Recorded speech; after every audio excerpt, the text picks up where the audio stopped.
नमस्कार, मैं शिवानी रतूड़ी आर्यव्रत टाइम्स में आपका स्वागत करती हूँ।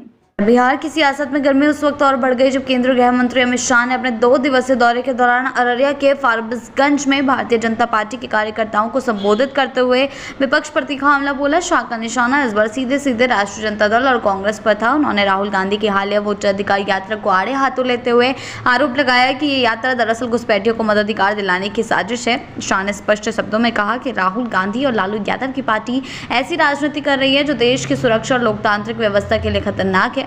उन्होंने कहा कि चुनाव आयोग जब घुसपैठियों को मतदाता सूची से बाहर कर रहा है तभी ये विपक्षी दल सड़क पर उतरकर वोटर अधिकार यात्रा निकाल रहे हैं। शाह ने तीखे लहजे में कहा, राहुल बाबा कान खोलकर सुन लो, यात्रा निकालने से कुछ नहीं होगा।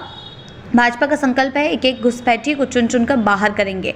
फारबिसगंज की सभा में जब शाह ने कोसी और सीमांचल के लोगों से सवाल किया कि क्या घुसपैठियों को वोट देने का अधिकार मिलना चाहिए, तो जनसैलाब ने जोरदार नहीं से जवाब दिया। उन्होंने कहा, आप भारत के नागरिक हैं, आपका वोट कभी नहीं कटेगा, लेकिन जो लोग घुसपैठ कर आए हैं उनका नाम वोटर लिस्ट से हटना चाहिए या नहीं।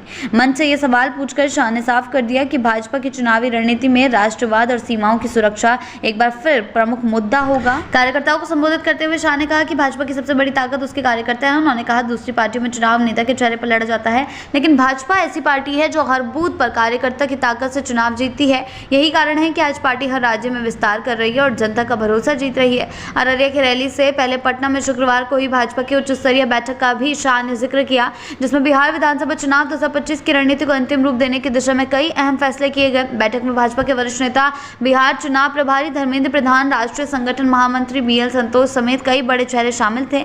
सूत्रों के मुताबिक बैठक में सीटों के बंटवारे, मौजूदा विधायकों के प्रदर्शन और संभावित उम्मीदवारों की समीक्षा पर विस्तृत चर्चा हुई।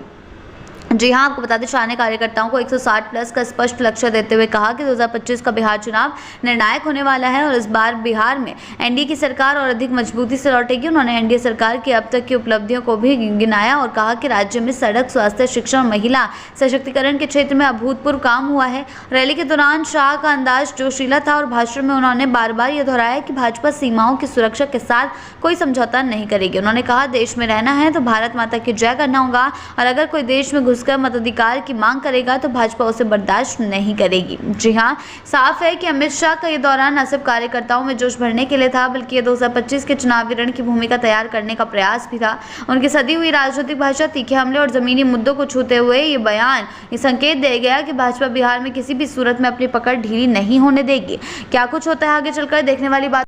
ऐसी ही अपडेट्स के लिए जुड़े रहें आर्यव्रत टाइम्स के साथ ही चैनल को सब्सक्राइब करना ना भूलें और हमारी फेसबुक और वेबसाइट के साथ भी जरूर जुड़ें।